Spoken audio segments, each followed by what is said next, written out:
saúdo a igreja com a santa paz do Senhor Jesus, amém.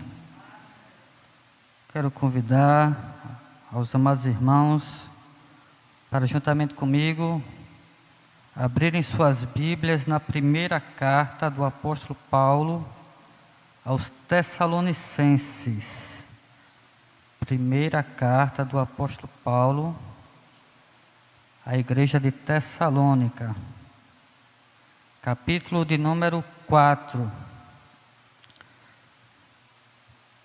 Antes da leitura, eu quero só comunicar à amada igreja que tenha um pouco de paciência na exposição, porque eu passei a semana toda meio enfermo, né?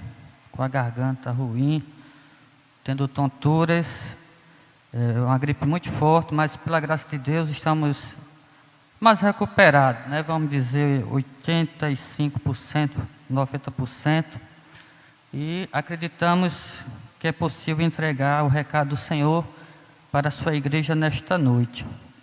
Com base no texto que nós iremos ler, iremos refletir juntos sobre o seguinte tema: o aperfeiçoamento dos santos. Leia juntamente comigo aí, no texto anunciado, 1 Tessalonicenses, capítulo 4, verso de número 1, diz assim a palavra do Senhor: quanto mais, irmãos, já o instruímos acerca de como viver a fim de agradar a Deus, e de fato, assim vocês estão procedendo. Agora lhes pedimos e exortamos no Senhor Jesus que cresçam nisso cada vez mais. Que o Espírito Santo aplique esta palavra desde já em nossos corações. Eu queria, antes de qualquer coisa, fazer uma distinção entre o termo aperfeiçoamento e o termo perfeito. Aperfeiçoamento e perfeição são coisas diferentes.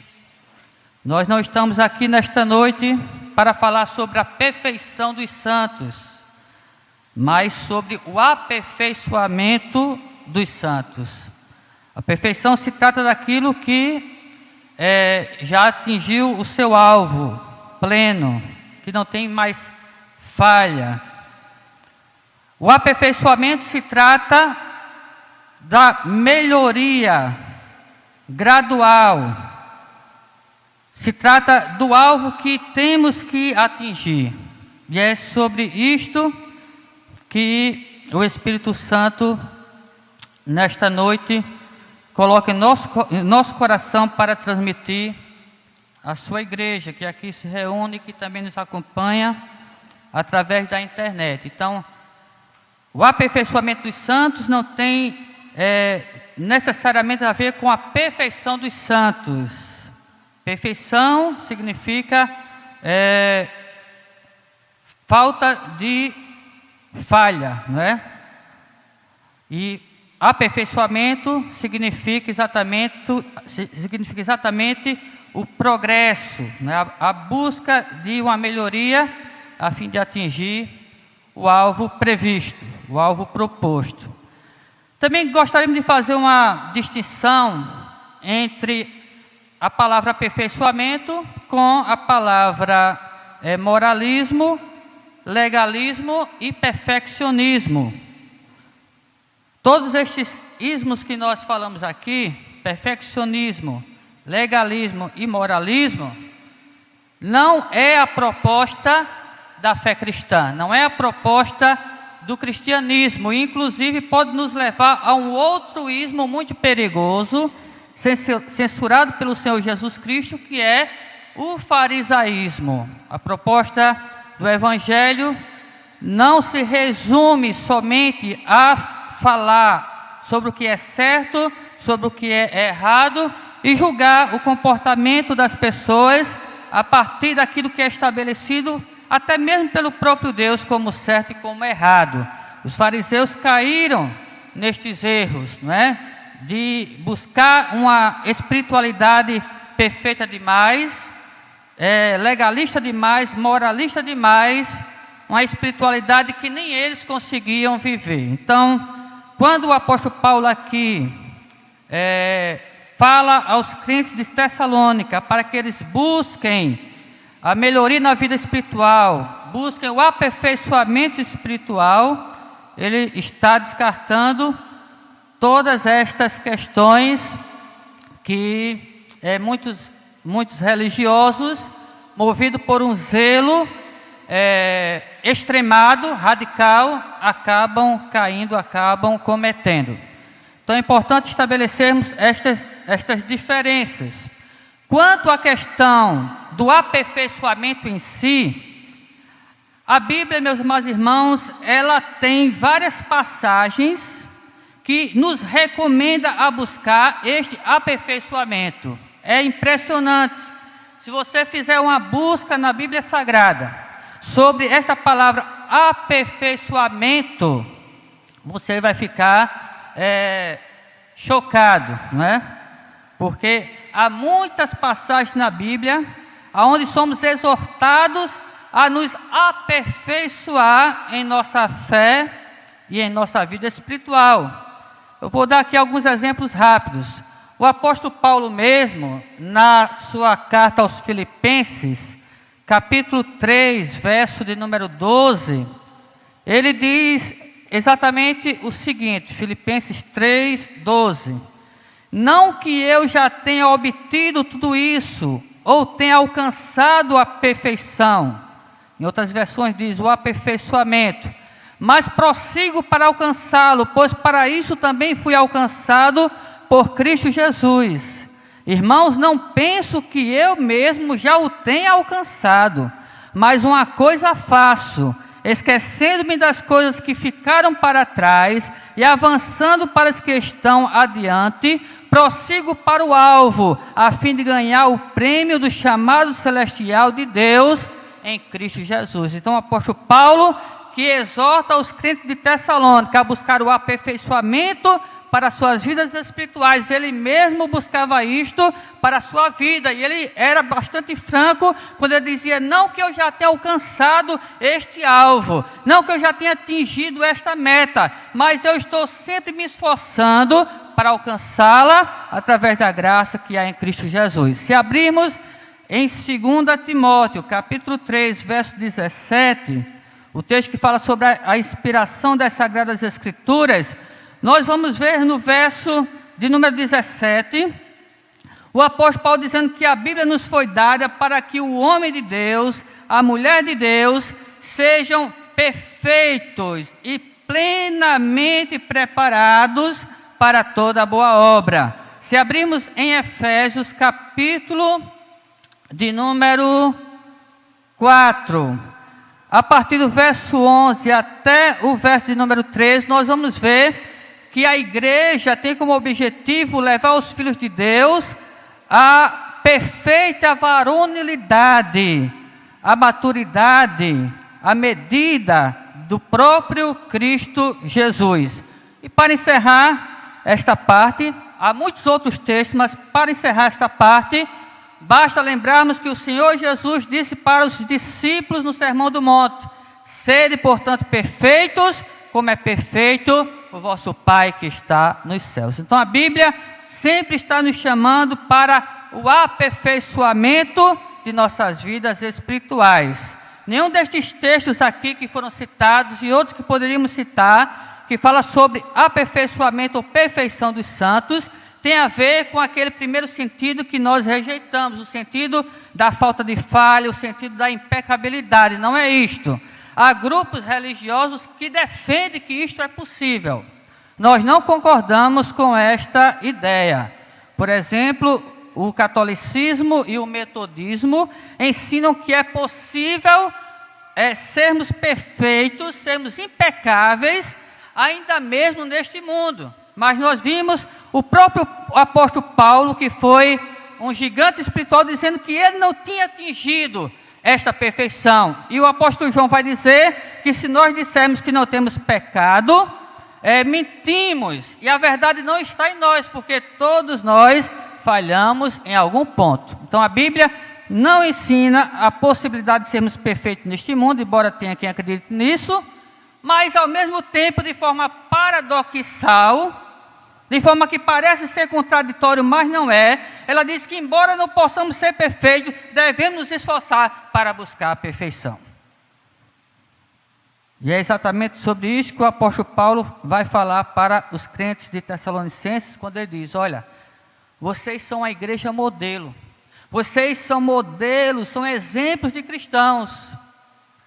E tem um momento em que Paulo diz assim: quanto a alguns aspectos da vida cristã de vocês, eu não preciso ensinar mais nada, porque vocês já sabem. Todavia, eu exorto a vocês, para que vocês não somente permaneçam nessas coisas, mas cresçam cada vez mais nelas. Então o apóstolo Paulo está ensinando a necessidade do progresso espiritual, do aperfeiçoamento na vida cristã. Interessante que a Bíblia não, em momento algum, a Bíblia não nos encoraja ao retrocesso. Em momento algum, em parte alguma da Bíblia, a Bíblia nos encoraja ao acomodismo. Em nenhum momento você vai ver um apóstolo, um profeta ou o próprio Senhor Jesus elogiando as pessoas porque elas estavam querendo recuar na fé ou porque elas estavam estagnadas na vida espiritual. Pelo contrário, há advertências para que elas saiam do retrocesso e avancem, para que elas deixem o comodismo e também avancem. Mas quanto ao progresso espiritual, há muitas e muitas passagens nos encorajando neste sentido. Meus amados irmãos, esta igreja de Tessalônica era uma igreja exemplar. Se lermos aqui no capítulo 1, a partir do verso 2 até o verso 10, vamos ter uma ideia geral de como aquela igreja se comportava. O apóstolo Paulo elogia essa igreja tanto na primeira carta como na segunda. E olha o que é que ele diz aqui no capítulo 1, a partir do verso 2. Sempre damos graças a Deus por todos vocês, mencionando-os em nossas orações. Lembramos continuamente diante de nosso Deus e Pai o que vocês têm demonstrado. O trabalho que resulta da fé, o esforço motivado pelo amor e a perseverança proveniente da esperança em nosso Senhor Jesus Cristo. Sabemos, irmãos amados de Deus, que Ele os escolheu, porque o nosso Evangelho não chegou a vocês somente em palavra, mas também em poder, no Espírito Santo e em plena convicção. Vocês sabem como procedemos entre vocês em seu favor, e de fato vocês se tornaram nossos imitadores e imitadores do Senhor, pois apesar de muito sofrimento, receberam a palavra com alegria que vem do Espírito Santo, e assim tornaram-se modelo para todos os crentes que estão na Macedônia e na Acaia, porque partindo de vocês propagou-se a mensagem do Senhor na Macedônia e na Acaia, e não somente isto, mas também por toda parte tornou-se conhecida a fé que vocês têm em Deus.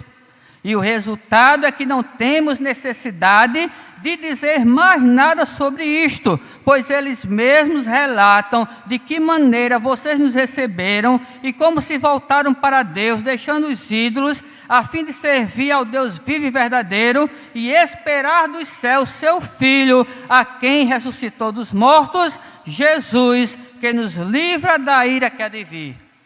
Meus irmãos, que elogio o apóstolo Paulo faz aos crentes daquela igreja em Tessalônica, que ficava em uma cidade grega.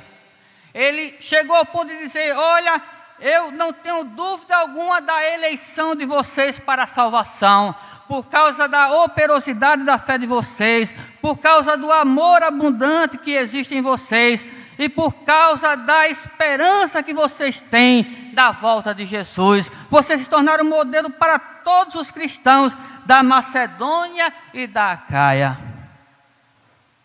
Mesmo assim, diante destas qualidades espirituais, quando chegar no capítulo 4, verso 1, o texto que nós usamos aqui para a mensagem, o apóstolo Paulo diz: quanto ao mais, irmãos, já os instruímos acerca de como viver a fim de agradar a Deus, e de fato assim vocês estão procedendo, mas agora lhes pedimos e exortamos no Senhor Jesus que cresçam nisso cada vez mais.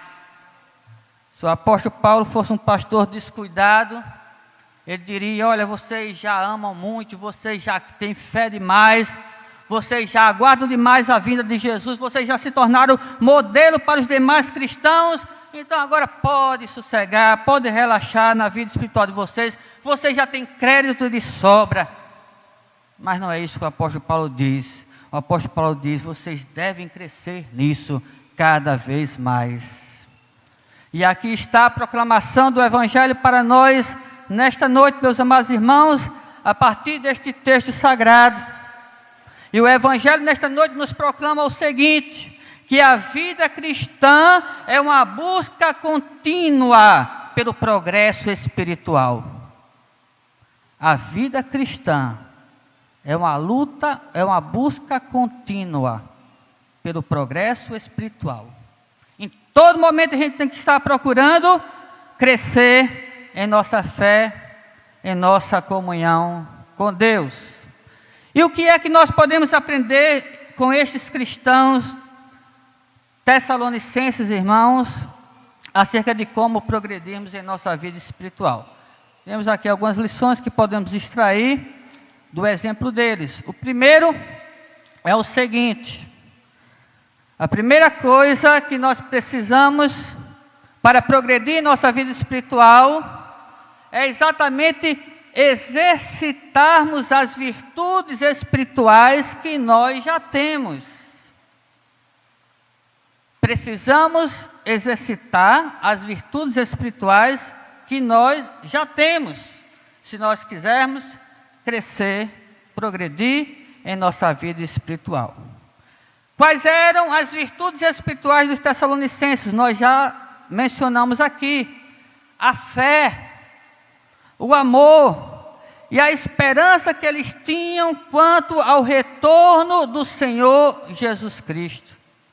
Interessante, meus amados irmãos, que esta igreja, muito elogiada pelo apóstolo Paulo, ela, embora não fosse uma igreja perfeita, ela tinha várias qualidades, não é? Diferente de outras igrejas, para quem o apóstolo Paulo escreveu, como a igreja, as igrejas da Galácia, a igreja dos Gálatas e a igreja de Corinto, a quem Paulo escreveu repreendendo, exortando. Esta igreja não, o apóstolo Paulo sabia que ela não era perfeita ainda, sabia que ela estava caminhando para a perfeição, mas ela tinha muitas qualidades espirituais e o apóstolo Paulo fez questão de mencioná-las e, através delas, elogiar a vida espiritual daqueles crentes em Jesus ali de Tessalônica. O que é que nós aprendemos com isto, meus amados irmãos? É que não há limite para o crescimento espiritual. Você já ama, então ame mais. Porque, como já dizia Santo Agostinho, ou Agostinho de Hipona, como queiram chamar, a medida do amor é amar sem medida. Nunca vai haver, meus amados irmãos, na nossa vida espiritual, um momento onde a gente precise deixar de amar ou passar a amar menos. Quanto mais amarmos, mais iremos descobrir que precisamos amar mais. Com relação à fé, a mesma coisa.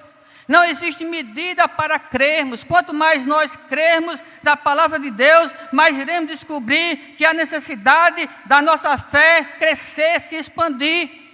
Quando nós atingirmos o ponto de termos uma fé de transportar montanhas, nós devemos saber que a nossa fé ainda é muito pequena, é do tamanho de um grão de mostarda, ela precisa aumentar mais.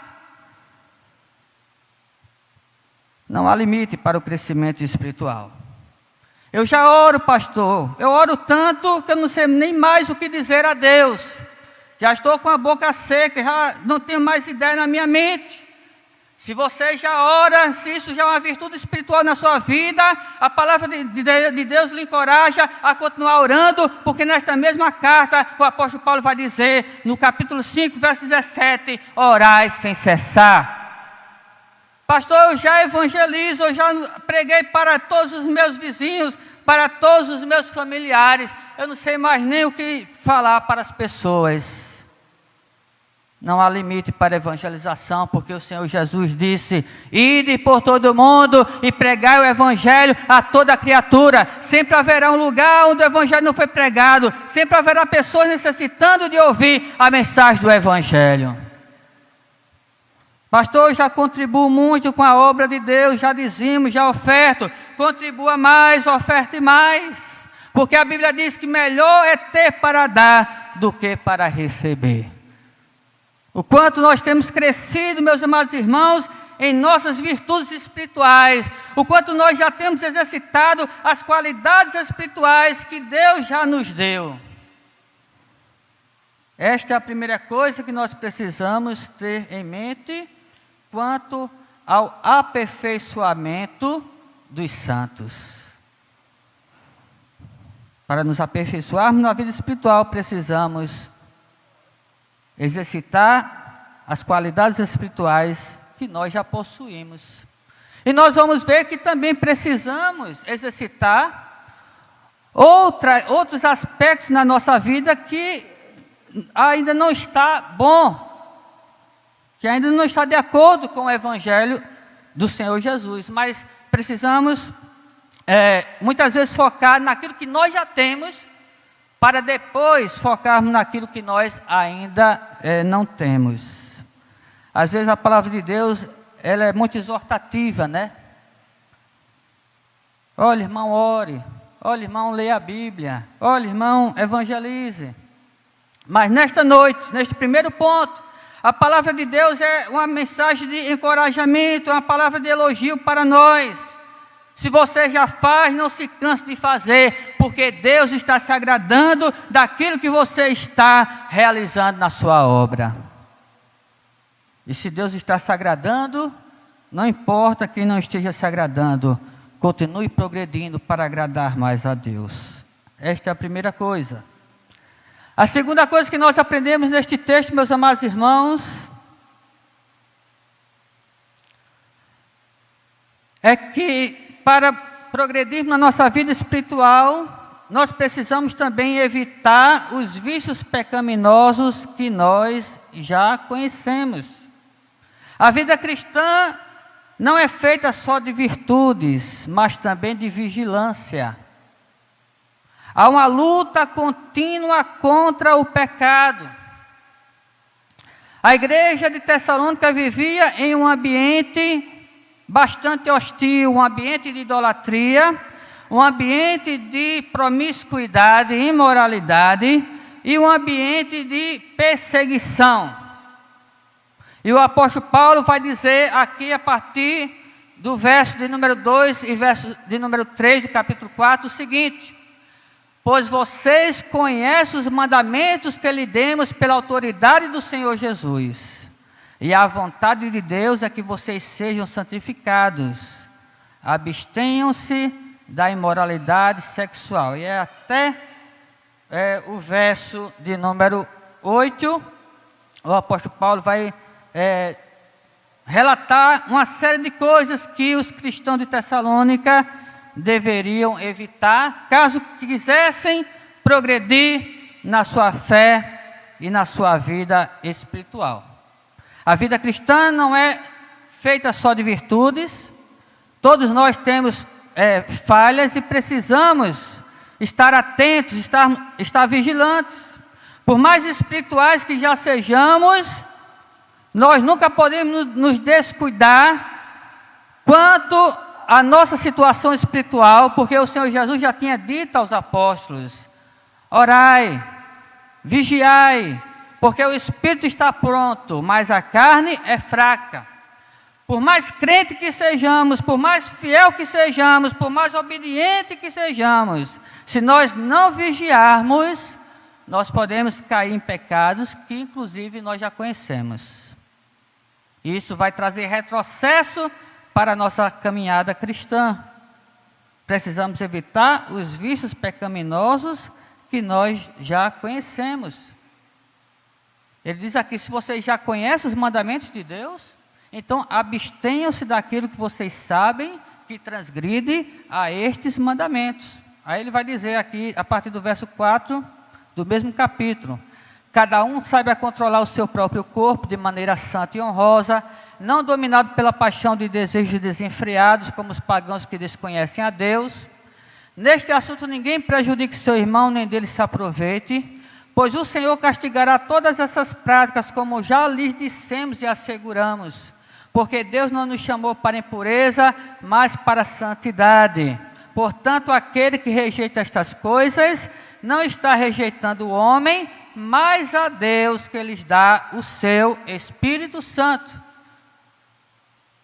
Outra coisa importante a observarmos aqui, irmãos, neste ponto, é que também nem só de doutrinação vive o cristão. A questão não é sabermos os mandamentos de Deus, a questão é obedecermos aos mandamentos de Deus. Paulo diz, se vocês conhecem os mandamentos, então procurem se afastar de tudo aquilo que pode lhes levar a transgredir a estes mandamentos, que não são mandamentos de homens, mas são mandamentos de Deus. Inclusive o apóstolo Paulo, ele elogia os crentes de Tessalônica no capítulo 1, porque ele diz, olha, quando vocês receberam a nossa palavra, vocês não receberam como palavra de homens, mas como ela de fato é, como palavra de Deus.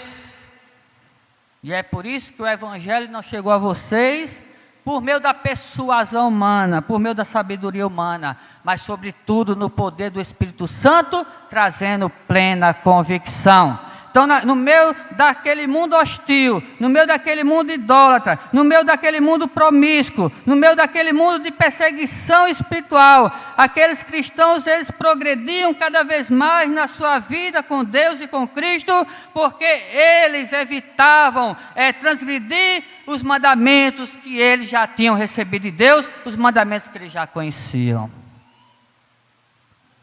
Muitas vezes nós conhecemos os mandamentos de Deus, mas nós relevamos.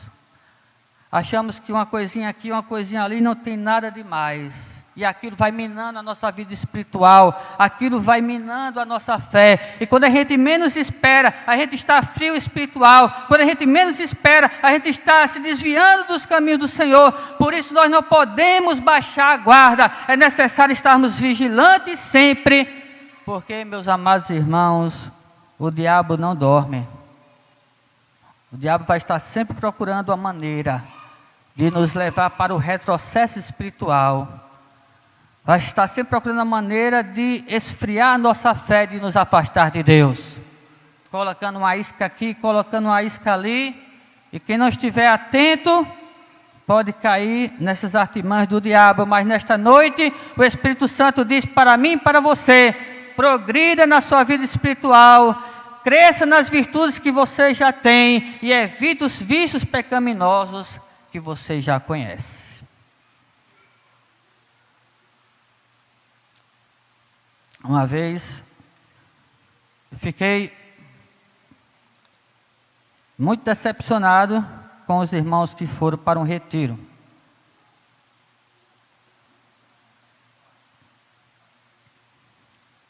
Um retiro espiritual. E a primeira coisa que fizeram quando chegaram naquele retiro, não foi dobrar os joelhos e orar.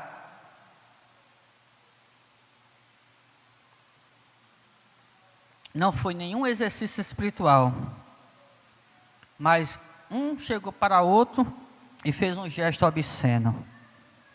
E alguém achou engraçado aquilo ali. E eu fiquei olhando e pensando: a pessoa está no retiro espiritual, com comportamento imoral, com comportamento promíscuo. Agora, fosse dizer para ele que aquilo era errado, que aquilo era contrário ao Evangelho, como é que ele iria reagir, não é? Mas a palavra de Deus diz: se vocês conhecem os mandamentos de Deus, se abstenham daquilo que não agrada a Deus. E por fim, meus amados irmãos, Se quisermos progredir na nossa vida espiritual, à semelhança dos crentes de Tessalônica, além destas duas primeiras coisas que já falamos, nós precisamos esperar adequadamente o arrebatamento da igreja. Estas três coisas nutrem a nossa vida espiritual. Estas três coisas edificam a nossa vida espiritual. O exercício das virtudes espirituais, o evitar os vícios pecaminosos e aguardar adequadamente o arrebatamento da igreja, a volta do Senhor Jesus Cristo. Eram essas três coisas que moviam os crentes da igreja de Tessalônica. E fez com que eles se tornassem modelo para os demais cristãos da Macedônia e da Acaia, para várias igrejas que havia naquele primeiro século da era cristã. Eles criam tanto na volta de Jesus, eles aguardavam tanto a volta de Jesus, que isso até veio a se tornar um problema. Quando o apóstolo Paulo escreveu a segunda carta, teve que corrigir algumas coisas, porque alguns estavam vivendo relaxadamente na sua vida familiar, na sua vida profissional, porque achavam que Jesus ia voltar a qualquer hora, e eles deveriam estar somente praticando atos espirituais. E o apóstolo Paulo disse, não é assim também, né? Não vamos exagerar também, né? Tudo tem uma medida, mas o fato é que eles, meus amados irmãos, criam na volta de Jesus, eles ansiavam pela volta de Jesus, e porque eles criam na volta de Jesus, porque eles ansiavam pela volta de Jesus, eles evitavam o pecado e eles procuravam se exercitar espiritualmente. Eu me lembro que algumas décadas atrás, quando a igreja cantava mais sobre o arrebatamento, quando a igreja pregava mais sobre o arrebatamento, quando a igreja passava filmes, inclusive, para evangelizar sobre o arrebatamento, a igreja não era fria, como nós vemos hoje. A igreja era mais devotada a Deus. Eu me lembro que em uma igreja do interior, toda vez que terminava a pregação, o pastor chamava um diácono para cantar um hino sobre o arrebatamento. E ele cantava um hino de Cícero Nogueira, que dizia, né? Em breve não se ouvirá o canto de aleluia, porque esta igreja vai desaparecer. E o mundo inteiro sentirá a falta desses crentes, que sairá da terra para no céu viver. Aí o refrão dizia, Jesus virá de novo, arrebatar seu povo. Desperta, ó igreja, porque a peleja que vai terminar. E no arrebatamento tudo se cumprirá. O céu vai se abrir, a igreja do Senhor cantando subirá. Quando terminava de cantar este hino, a igreja explodia de alegria, o pastor despedia a igreja na bênção apostólica e todos iam de volta para os seus lares, falando sobre as maravilhas de Deus. Quando começava a semana, nos seus trabalhos, nas escolas, o assunto era a pregação do evangelho para os descrentes, e o tema da mensagem era, convertam-se, porque Jesus está voltando. E era assim de pessoas se convertendo, irmãos. E os crentes com temor a Deus no coração.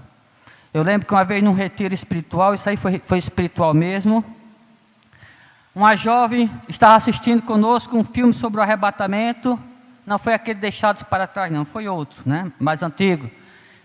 E naquele filme lá, na perspectiva que foi mostrado, né, o roteiro apresentava que quando a igreja fosse arrebatada, o mundo ia ficar aí pegando fogo, e quem quisesse, né, ser salvo, agora tinha que morrer pela fé em Cristo. E quando terminou o filme, mostrando aquela perseguição toda, né, Aí aquela jovem, juntamente com outros jovens ali, disse, graças a Deus que a gente já se converteu no tempo de hoje, para não ter que passar por isso aí. Mas, irmãos, era um temor tão grande de Deus no coração, era uma alegria em servir a Deus. Por quê? Porque se cria no arrebatamento, se esperava o arrebatamento, mas hoje a igreja está dormente, hoje a igreja está relaxada, hoje a igreja não se exercita espiritualmente, hoje a igreja não evita mais o pecado, hoje a igreja não pensa mais nas coisas dos céus. E é uma igreja moribunda, é uma igreja enferma. Mas nesta noite, o Espírito Santo diz para mim e para você, é hora de crescer, é hora de progredir na vida espiritual. Deixa o retrocesso, deixa a acomodação, porque Jesus está voltando.